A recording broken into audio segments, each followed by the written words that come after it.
Let's rock. I like the way you just said that. Let's rock. Right when I hit record. I hope I actually recorded that because Let's that's rock it. that's Well, I can do it rock again. I can No, do it's it okay. again. No, Okay, it's let's fine. pretend I never said it. Okay, no. You never said it. Okay. You're sporting the Harley shirt today. I like it. Got the Harley shirt because I'm Yeah. planning to ride at some So- point today. Are you really? So I don't know if you noticed.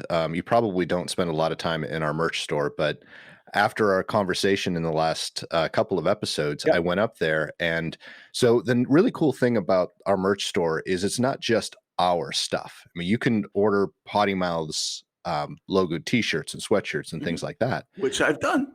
which you've done, which I've Yep. done, which some of our friends have done. Yep. And face masks too. Awesome. But the other thing is you can actually pick different funny shirts. And now I'm getting to a point with this, John. John and I we share a Pinterest board. And on that Pinterest board is a series of funny T-shirts. You know how I know anytime you're something gay? comes up- We share a Pinterest board. Hey, we're equal opportunity pinners. We are. Absolutely. As I take Yes. a drink of my coffee. So Dick we and have a Dick Pinterest and board. I share a Pinterest board. Yes. Yes, we do. I admit. And on that Pinterest board, we keep pinning funny shirts. Well, I pin funny shirts. John just laughs at them. I do. I'm a good audience. So it's something that's very enjoyable. Well, part of this partnership with this company to do our merch with, they also allow you to pick funny shirts or really cool graphic T-shirts. And I love graphic T-shirts. My wife makes fun of me all the time because I want to buy graphic T-shirts, and she's like, "You don't." Again, going back to that conservative look, you're not the type of person that can pull off a graphic T-shirt. One of my favorite looks would be a graphic T-shirt under a sports coat, and she's like, "You can't pull that off." Like, I know, but I still like them. Anyway, we have the option with this company to add graphic T-shirts. So I went up last night actually and started putting up some funny shirts, and based on our conversations, which I'm going to continue doing. So I have some motorhome shirts up there. I have some Nice. Bonanza shirts up there.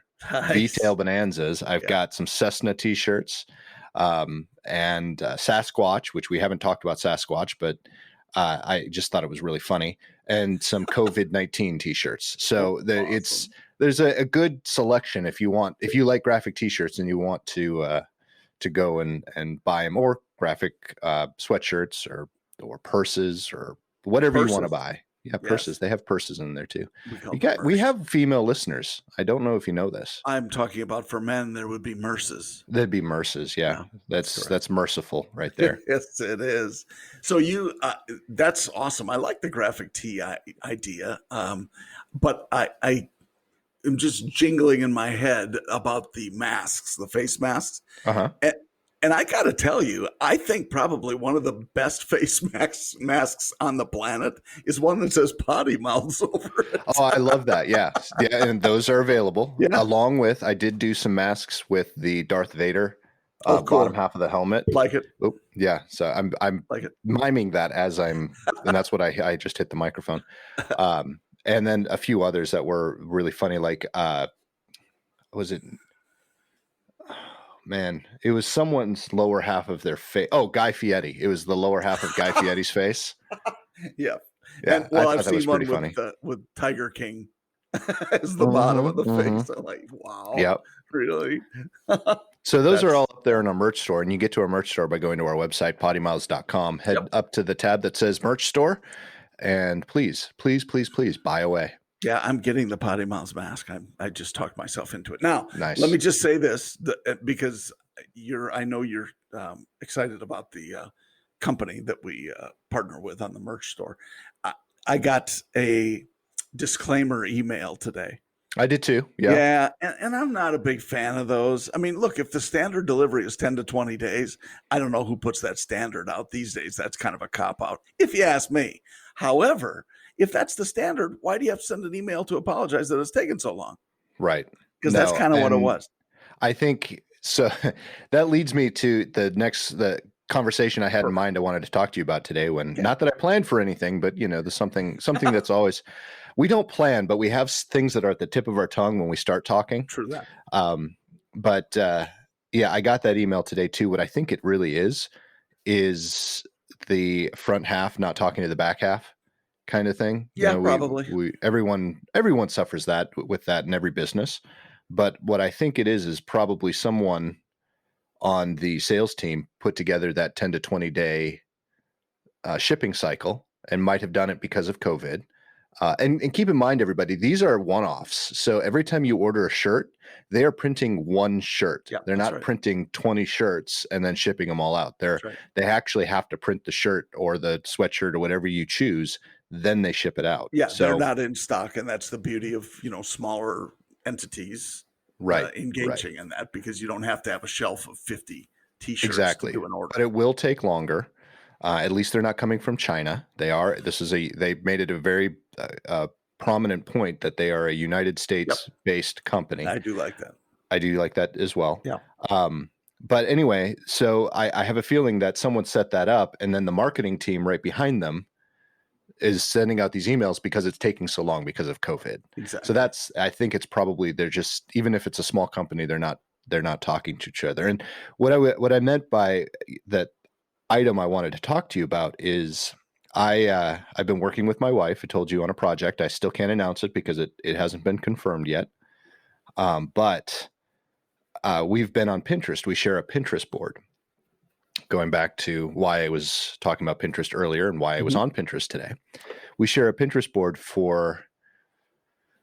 it's a couple of things. It's kind of, this is a brick and mortar thing we're working on. So redesigning the space and also some marketing ideas to increase leads, right? And this really pisses me off and makes me really happy at the same time. And I told that to Jen this morning when we were discussing it. Every single thing I'm pulling up going, this is how you market blank, because I can't talk about it. And this is how you increase this in blank. And I'm like, oh, good. Because I'm always trying to learn new marketing things, right? I always want to open it up, start reading the blog post or the information. And it said, well, first you build a website. Then you improve the SEO on that website. Then you open up social media accounts and do this. And it's like, I already know that. I want you to tell me in the title, you said 4 new ways to market X. Yes. I want to learn 4 new ways to market X. So that pisses me off that it's suckering me into reading these things. But then when I get there, it's making me feel really good because after 20 years doing digital marketing, I already know all of it. Yes. I'm sure I'll learn something, but a lot of that stuff, 5 top X, or, anytime they market those blog posts, typically it's clickbait for something. it is. And sales stuff is like that for me too. Even automotive specific stuff that you look at and they say the 5 best, ways to get people on a test drive or something like that. Right. And I know them all, and they're not new, and it's just somebody recycling stuff largely. And the people that don't, the people that have, these new ideas, oftentimes they're just putting crap out there because they want to be noticed. I realize too, these things were written for my wife, who is not a marketing professional. Yeah, good point. And she even said, well, I didn't know that. Yeah. So I'm frustrated and maybe I'm the answer. Maybe you and I are the answer, John. People start writing advanced literature for people who are more advanced that is as accessible as beginner stuff. We can find advanced stuff, but it's harder to find, or it's behind a paywall. That's a really good point. That's always a challenge. So for years, I've trained salespeople, and you get a group of people who come from all different backgrounds and abilities, frankly. So it's just a real challenge when you've got somebody who's sold cars for 35 years and somebody who's been a manager for a month. They have such different backgrounds that to try to deliver content that's acceptable and interesting to all of them is quite a challenge sometimes. But that's when you're facilitating rather than just lecturing, it makes it go a lot better, because then the group has to stay involved. It can be a challenge because not everybody obviously is of the same ilk and capacity. Right. Ilk and capacity. Look at you pulling out the fancy That's words. going to go with our. That's going to be in the title. It's Ilk and be capacity. in the title. Ilk and capacity. What the hell happened to the PoddiMouths? Speaking of ilk and capacity, which could be another bar. Oh, that's another bar idea. Maybe I'll do that too. I haven't heard from anybody about Pug and Schnauzer. Should I put that shirt up? I'm probably going to anyways. Why not? I love it. I want a Pug and Schnauzer shirt. I think you need to get one. And yeah, I think Pug and Schnauzer underwear would not be a bad thing either.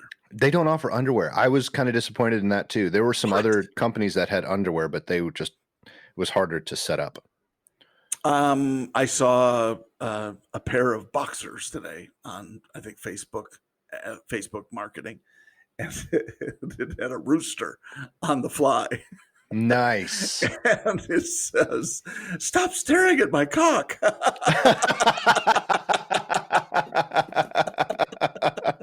I thought that was pretty great. That is great. Eyes up here, missus. Yeah. Oh, my wife would love that and kill me at the same time. Well, but that's okay, because I think the surprise would be the beauty of it. You just come downstairs with with those boxers on one morning. Yeah. And, that would be entertaining. Yes, it would. That I would, but the problem is I have a 9-year-old daughter, almost 10-year-old daughter. Yep. She would not get it, and it'd be fine if she wouldn't get it. The problem is now she asks questions. Yes, exactly. Yeah.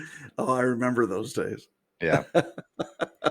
Fondly. And I have to be very careful because and my wife and I did have a conversation early on to discuss how I feel and how she feels about things. She is much more reserved when it comes to a lot of this stuff. And I like to say I come from a very European family where we just talk about it, you know.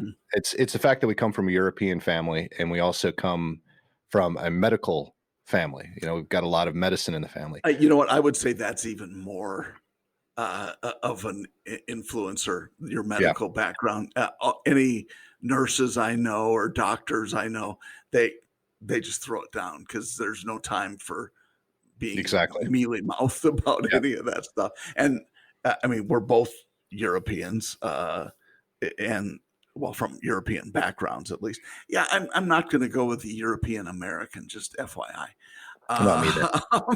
But I don't say Dutch American or Polish American. Yeah. Two things I can't stand. First of all, people who have no patience for other cultures, and the Dutch.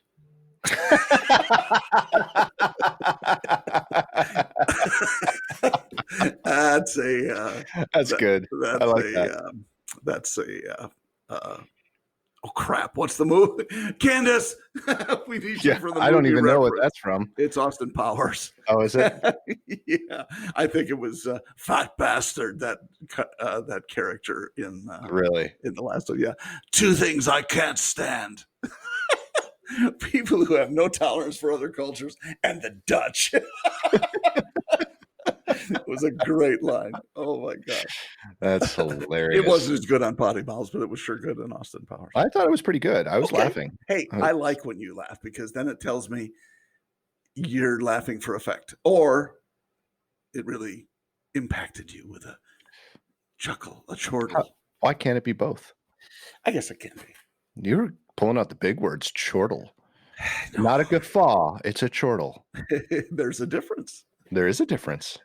So anyway, but I even have, and I pulled it out the other day, and I think it kind of scared Peyton because she didn't want to look at it. But I have an old book that I got from my mom and my stepdad, and that was how I had the talk. Oh yeah. The reason I kept it is not just because I wanted to use it for my kids, but also because it is one of few artists that hand draws the human body. So everything in this book is hand drawn. Okay. And it is beautiful. I think I was told maybe there were 4 people in the entire world that can do these type of drawings. Wow. And it goes through the full male and full female reproductive system, and also diseases of the reproductive system, which is basically what my mom showed me and said, This is what happens if you have sex before marriage. Yep. Yep.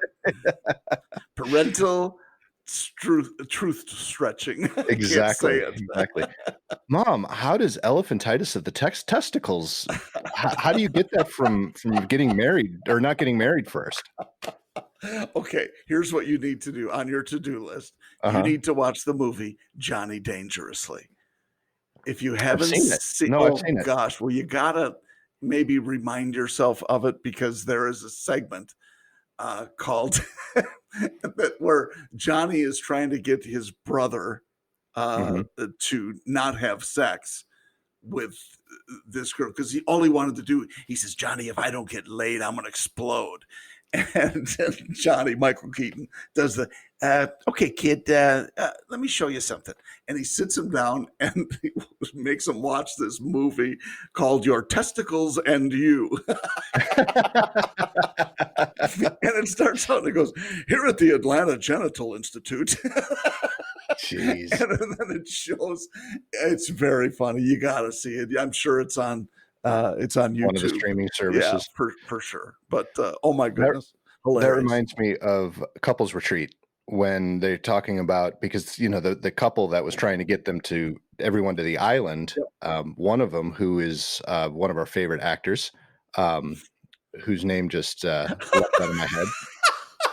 Do you think anybody is listening to us? No, I don't think anyone's listening. They don't remember They anything. don't remember Jack. What the heck? Is his name Jack?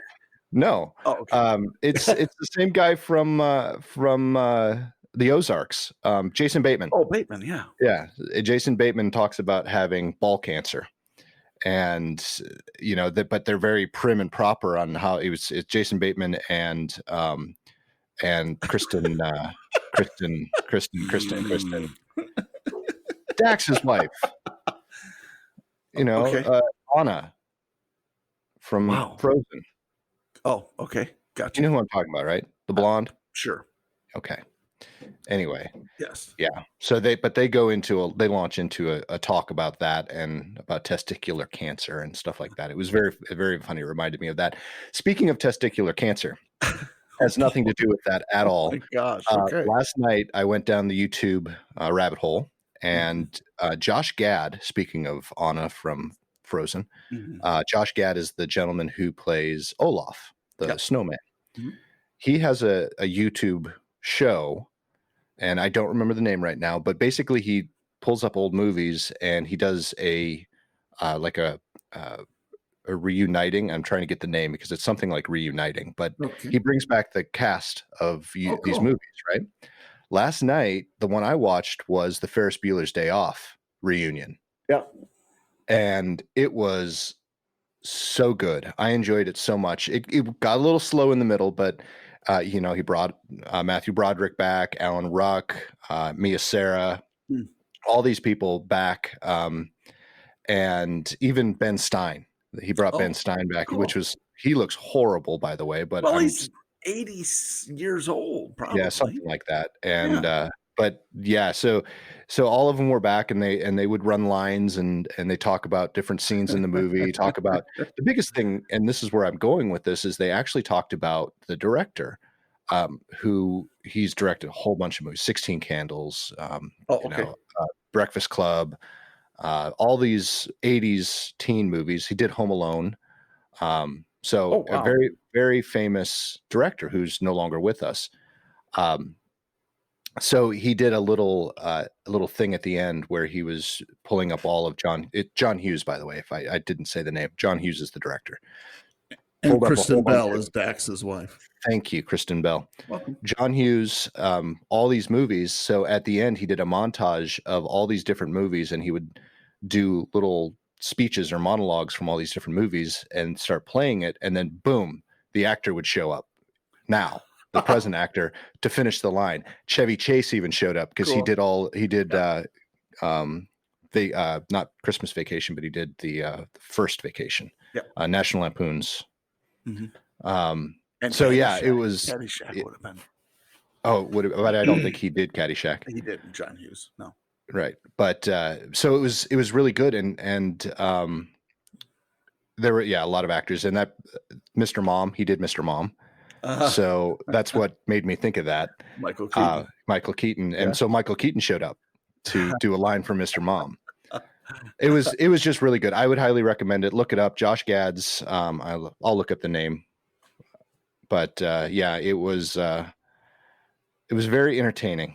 And John, you're writing these. He's writing so many things down today. Well, because I don't want to forget things, and as we are wont to do, apparently on this podcast, is forget things. Yes. Absolutely. So since we're kind of on a Hollywood bend, I just do want to mention Carl Reiner.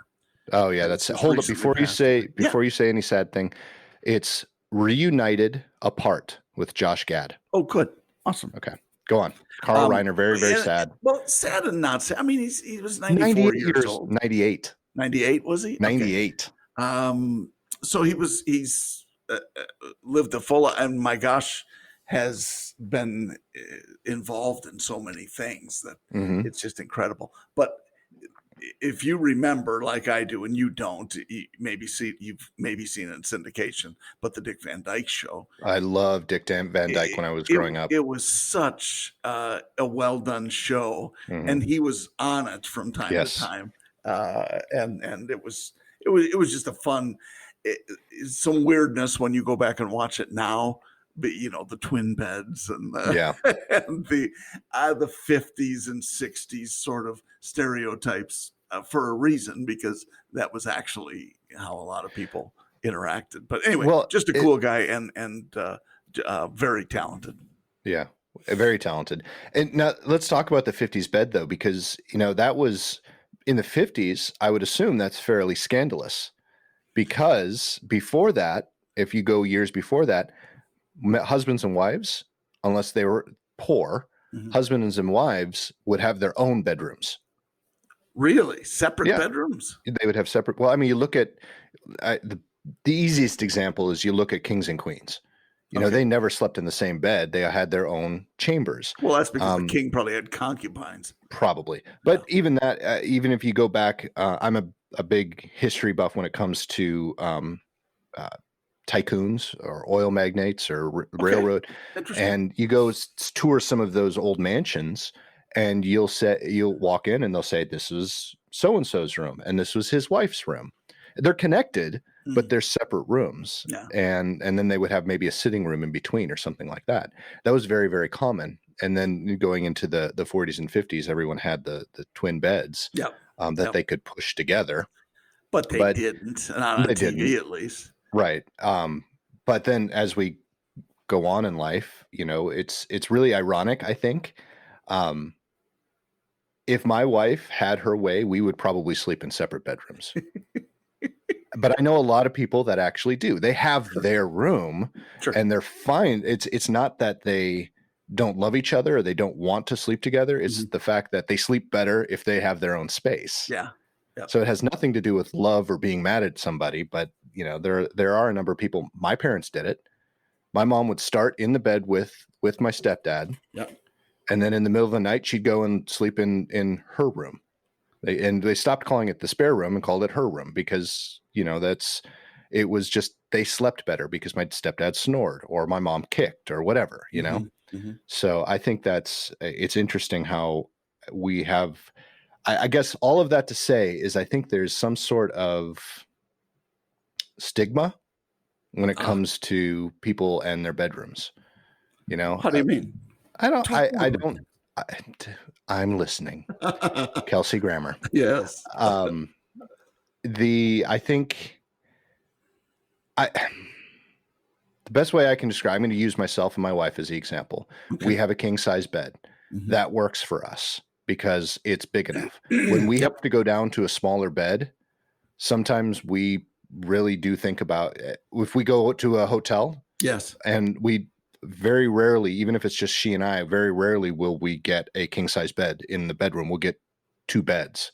Oh, I see. And we'll sleep separately because that just gives us more room and it's more comfortable.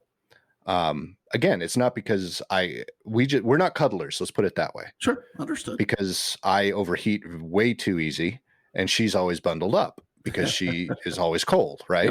Yep. So it works better for us because we can keep our distance and I can stay cooler. When we make the bed in the winter, she's got 4 blankets on top of her, and they're one size. It only covers half the bed, so I can only have 2 blankets on top of me because that's. But it only works in a king size bed, right? Well, and I think, yeah. So you make a good point, and there was, I believe it was Michael Caine, the actor, who said the secret to because he's been married 35, 40 years, something like that. Mm-hmm. He and his wife have been married for forever. What's the secret? A reporter asked him to your long marriage. He said, separate bathrooms. And I could not agree more. Oh yeah.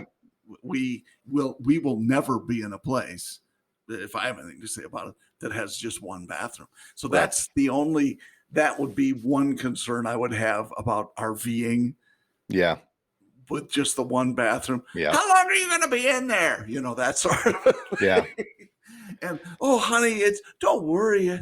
It's really, it's not that bad. Yeah, it's bad. But some RVs have half baths, which is awesome. Yes. So that would suffice, a half bath and a full bath. Yep. And that's using my mom and my stepdad again. Mm-hmm. My mom, that was the bathroom in their bedroom. That was my mom's bathroom. Yeah. My stepdad never touched it. Yeah. He never went in that room. Yep. He always walked across the hall to the other bathroom. Yeah. That's generally the way it is for us. And I don't mind it. I kind of like, and so you don't have the wrong picture.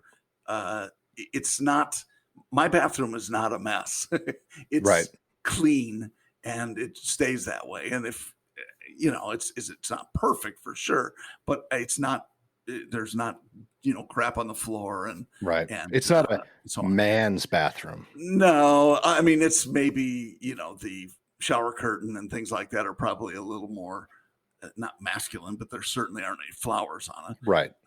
So it may be that part of it is a little more acceptable to a dude, but that's, I don't want to be without 2. And we had 3 in the house before we moved here. So that was a little too much for cleaning and all that, but yeah.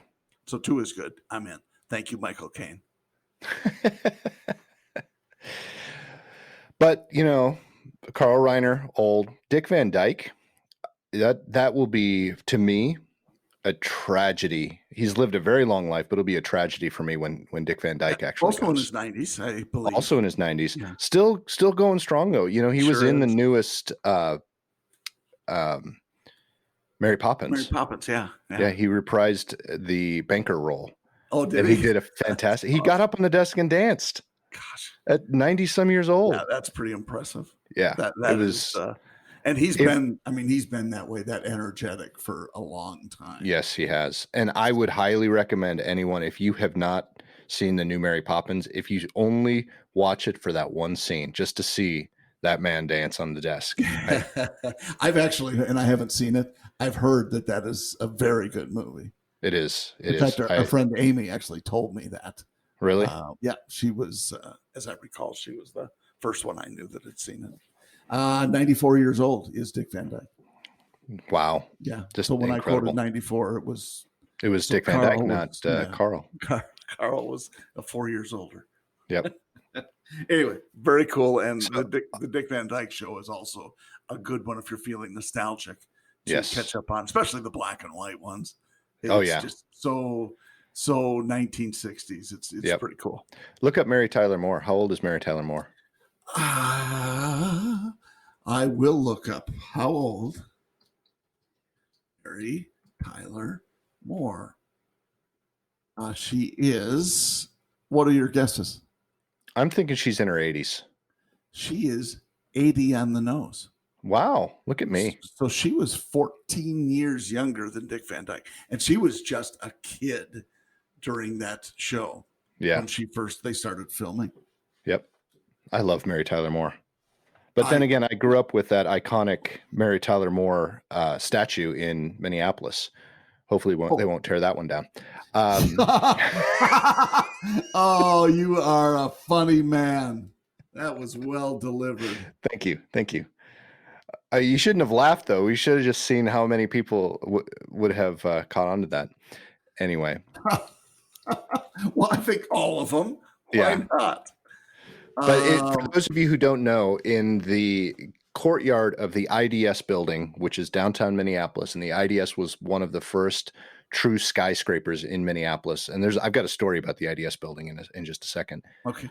But there is a statue of Mary Tyler Moore because the Mary Tyler Moore show was based in Minneapolis. So at the very beginning of that show, when she throws her hat up in the air during the opening sequence, that's the statue. It's Mary Tyler Moore throwing the hat up in the air. So awesome. If you're ever in Minneapolis, that's a place to go because the IDS building was the building that supposedly her office was in. So my dad now, I think I've said my real dad was a Minneapolis firefighter for 35 years. Oh, cool. And they hated being called to the IDS building for any sort of emergency because only like the first 10 floors had fire suppression. Every other floor above that did not. And it was a very tall building. You know, Minneapolis, for a skyscraper, you have to walk all those stairs to get to the top and no fire suppression. So my gosh. it was always a big complaint. But, and maybe I have this story wrong, but I do want to say it has something to do with the IDS building. At one point, there was a gas leak, or supposedly there was a gas leak. Someone smelled natural gas. I think I've shared this with you before. There was a smell of natural gas, and so they called the fire department, and the fire department went in with the gas company to find it, and they went to the IDS building, and the gas sniffer, because they call them sniffers, didn't detect any gas, but they could smell it.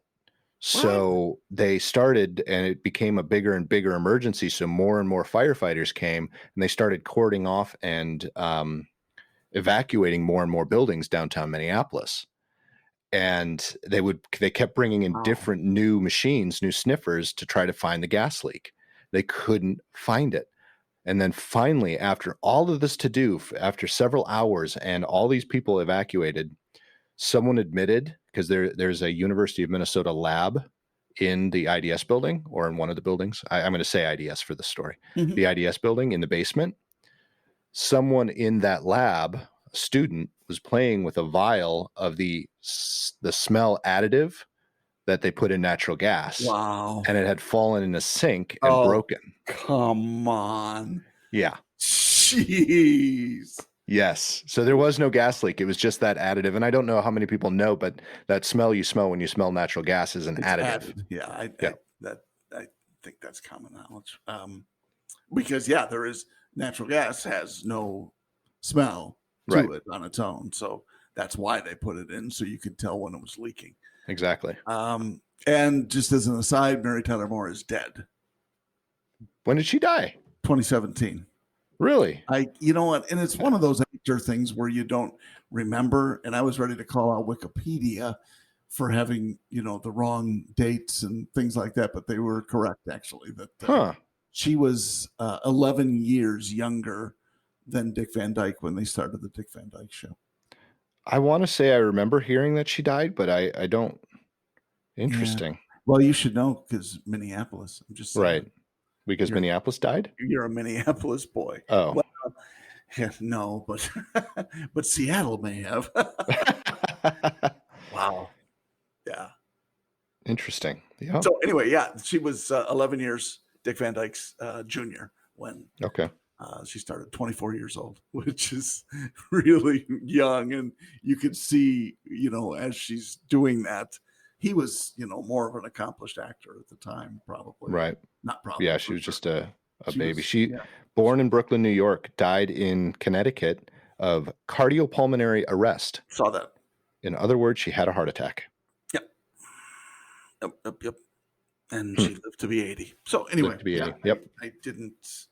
I wasn't sure about that, but then, and that's when people ask you, is this person dead or alive? And when you don't hear of them often, sometimes it's because they've, pulled out of the public eye or whatever. Right. But, right. So anyway, so yes, our condolences to her family. Yes. Because they listen. They might. I don't want to push anybody away.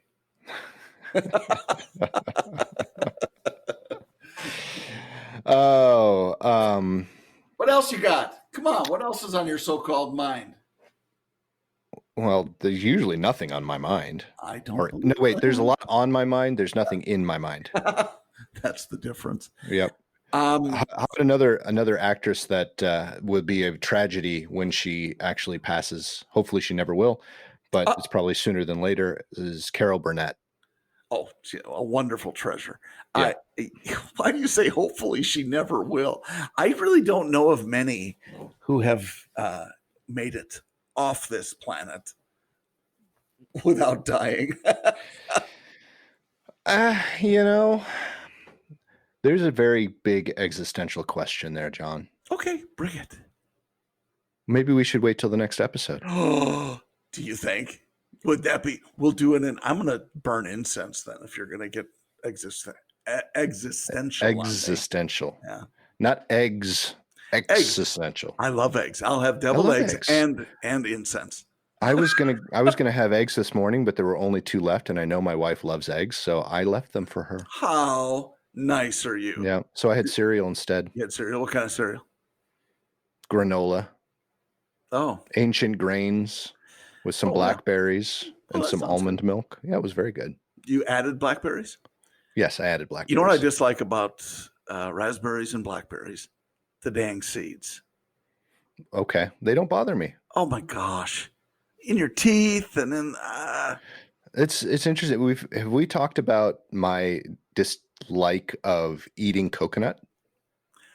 I don't think we have. Remember when we were on that deserted island? Yeah, I do remember that. Yeah, I know. I just drank the water. Yeah, you didn't eat any of the coconut. No. In all seriousness, I love coconut. I love the coconut flavor. I love coconut water. I love coconut milk. I use coconut milk when I cook. I use coconut cream. I make coconut cream ice cream. Okay. I love all of that stuff.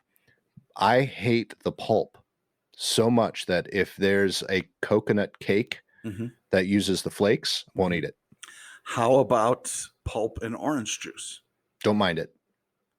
Okay, now you're weirding me out because I would have assumed you didn't like the pulp in one, you don't like it in the other. It's not about the pulp, it's about the consistency of the pulp. So when I bite on something that's coconut, it squeaks. It's got that squeaky texture. That's the best way I can describe it. I don't like coconut flakes. How about mushrooms?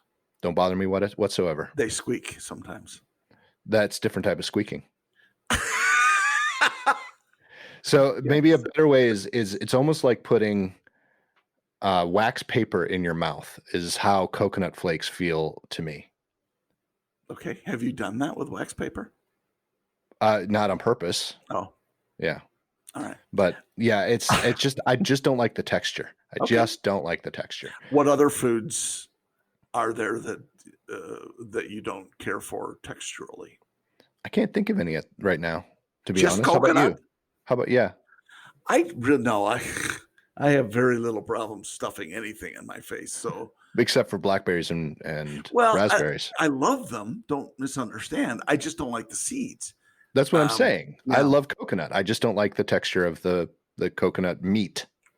Yeah, but if you would strain out the seeds, I'll eat blackberries and raspberries all day long. They're delicious. Yeah. So it's not. I guess there's a little bit of you're trying to say I'm not so bad. You're stupid too. And, exactly. And I think we've agreed on that several times. Yeah, there is no shortage of stupid in this particular podcast. But yeah, I see what you're saying. I would avoid them because of that. But loving the flavor too. So I get it. To me, coconut is not the water or the milk or the ice cream. Coconut is the stuff you sprinkle on top of ice cream. I would love coconut ice cream. Don't misunderstand. I'm just because you need to make me some now. But the sprinkling on the top was, I guess, how it was. I always thought of coconut, not as a flavor as much as a texture. Right. All right. You want to know a simple coconut ice cream recipe? No. Oh. Yes, of course I do. Why would you ask that? Well, I'm not going to tell you then. So you take coconut cream, and when I say coconut cream, I'm talking about the can of coconut cream. Yeah, you can usually find it if you can't find it in any regular part of your grocery store, you can find it in the the international food section, and you can get some good Thai coconut cream. And this is the sweetened stuff you're talking about, right? Yep. You can get sweetened, or you can get. Oh, I know. Holy hell, it's awesome. Coco Lopez. Yes, that's the brand name. Yep. And I will, after you're done, I'm going to share with you my world famous pina colada recipe. Oh, I love it. Oh, I need to get some rum in my house. Yeah. That'll be the next purchase. Okay, go. So you take the coconut cream and you put it in the refrigerator in the can, and you just let it sit for a day or two. Then when you open the can, don't shake it. Try your best not to shake it at all. You open the can and only because it's going to solidify most of this separate, right? So you pull out the solid and you put it in a mixer. Cool. Whatever mixer you have. Then you take sweetened condensed milk. Oh gosh. Pour it in. Just one of the small cans. Pour it in. Gently mix it together until it all incorporates into kind of a custard-like consistency. And then you can either put it in your ice cream machine or just put it directly in the fridge. I recommend the ice cream machine because it'll make a soft serve. It'll put more air into it. So when it sits in the freezer, it doesn't get as solid. It doesn't become a solid brick as much. Oh, and I forgot to add, you also add a little bit of vanilla or chocolate, depending on what flavor you want, right? So you add a couple drops of vanilla extract always. And then if you want chocolate, you add the chocolate. And then you just, you spin it for a while in your ice cream maker. I have the one where you freeze the canister and then you put it in your mixer. Yep. It's cool. And then you put it in your freezer and you've got some ready-made coconut ice cream right there. The only thing it sounds like it's missing is rum. That would be a good addition. I wouldn't mind that. Just a little for flavor. Yeah. Except I feed my ice cream to my daughter. Oh, well, you can, you don't really cook it out. So no, she can just imagine it, I guess. Yeah. So also very simple is my pina colada recipe. Blender. Fill it 3/4 of the way with ice. Put in whatever rum you want. Usually I do probably a cup or more. Okay. Plenty of rum. It's a lot of rum. Well, you're welcome. And then half a can of Coco Lopez. Okay. Not separated, just stir it up and put half a can in. And then a can or fresh pineapple. Nice. So pineapple chunks or however you want to get the pineapple. Throw it in the blender, let it go. That's it. It is amazing. Oh, that sounds amazing. The flavor is so good. If it weren't 6 a.m, I'd go have one right now.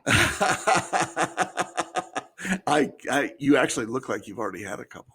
I have. 6 definitely. In the morning. Yeah. Hey, not too early for one of these. 6 in the morning?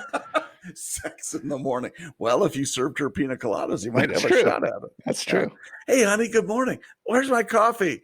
Just trust me. Yeah.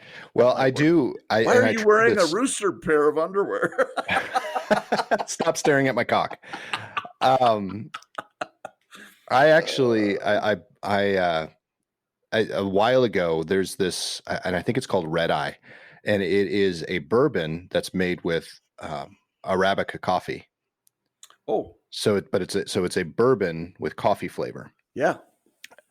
When I first tried it at the liquor store, because they were doing a sampling, which is why I bought the bottle, it was really, really good. I'm like, this is incredible. I'm buying a bottle. I bought a bottle.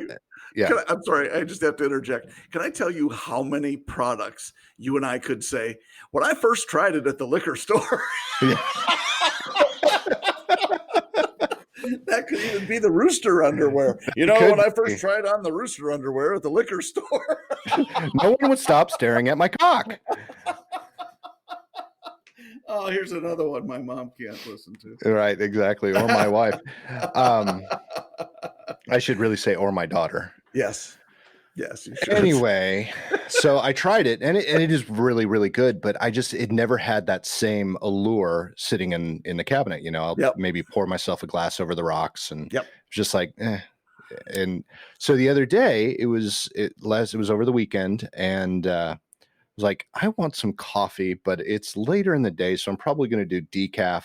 Not a big fan of decaf because it just doesn't have the right flavor. It's missing something usually. Agreed. But I also kind of want to drink.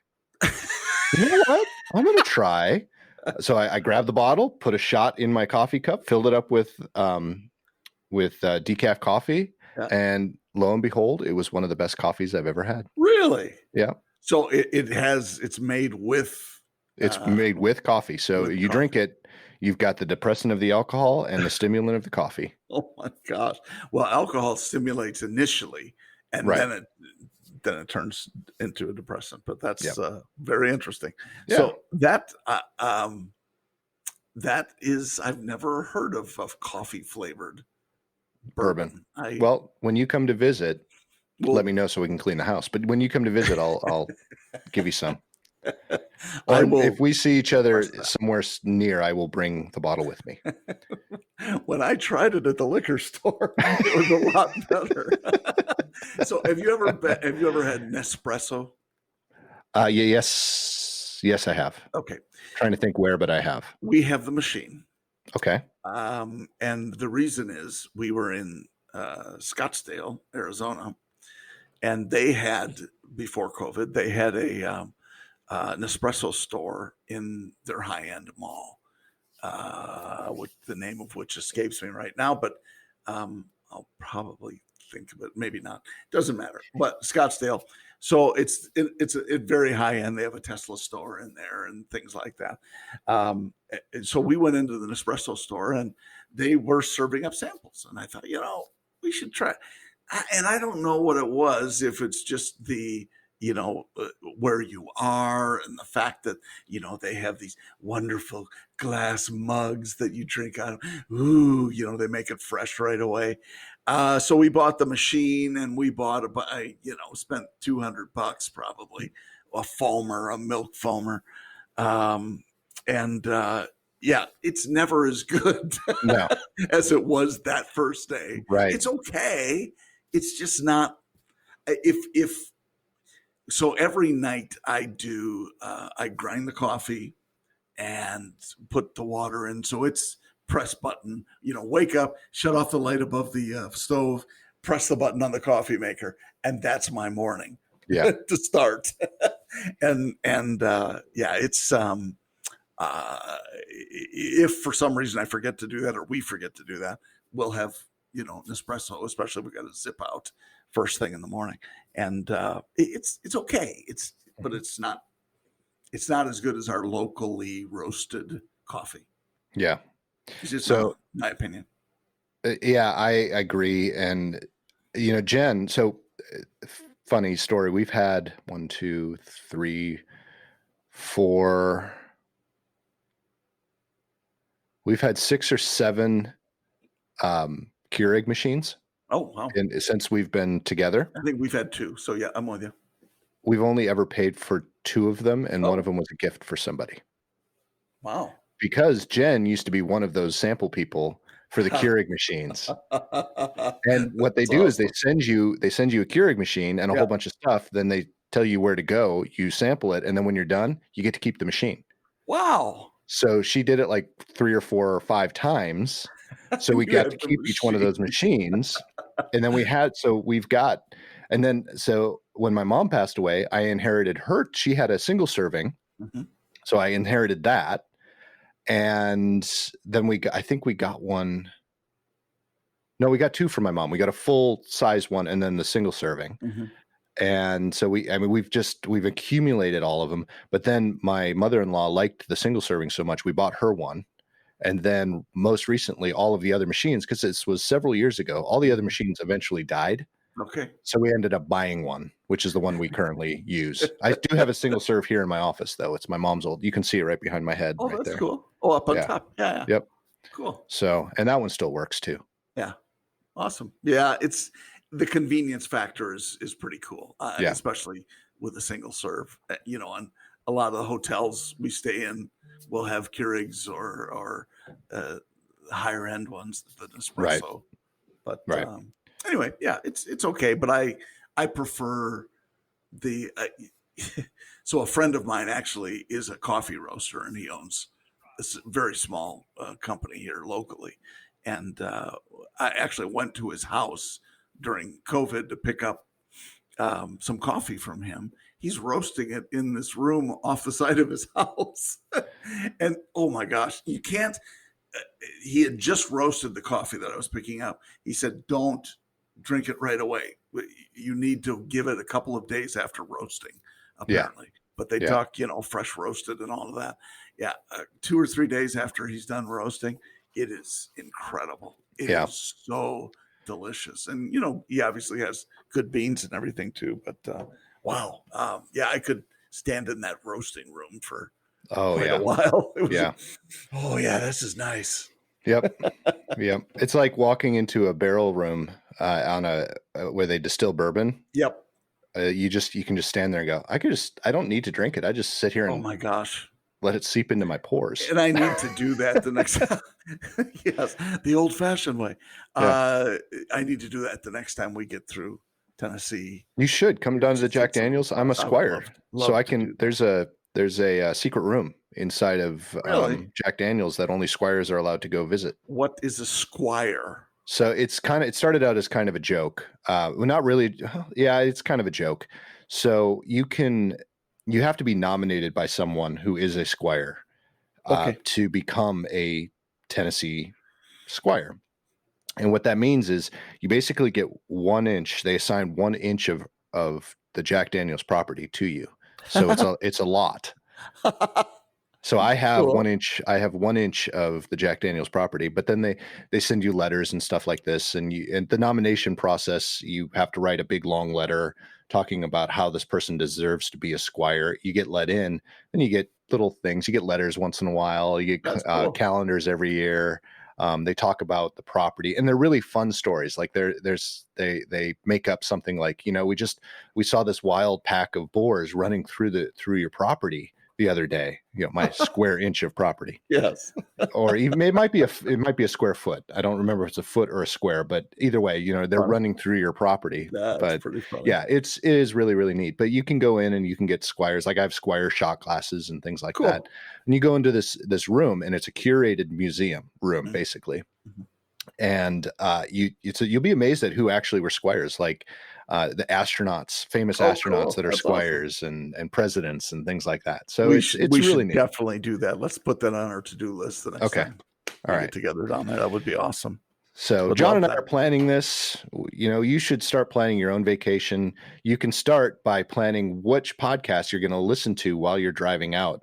True. And you can do that by heading to PoddiMouths.com and looking up some of our past episodes, as well as listening to this episode. You can listen to it there, or it'll redirect you to all of your different listening spaces, I guess, options. Yeah.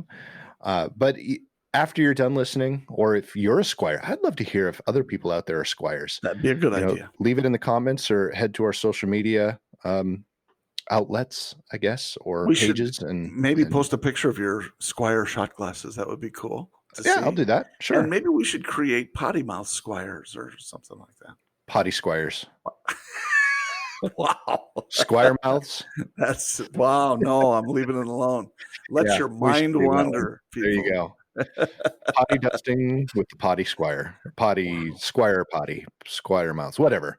Anyway, on that note, John, I hope you, as I hope for our listeners, you have a wonderful week this week, which is not when we're recording, but when this airs. We will have wonderful weeks. I hope you do the same. Thanks everybody for listening.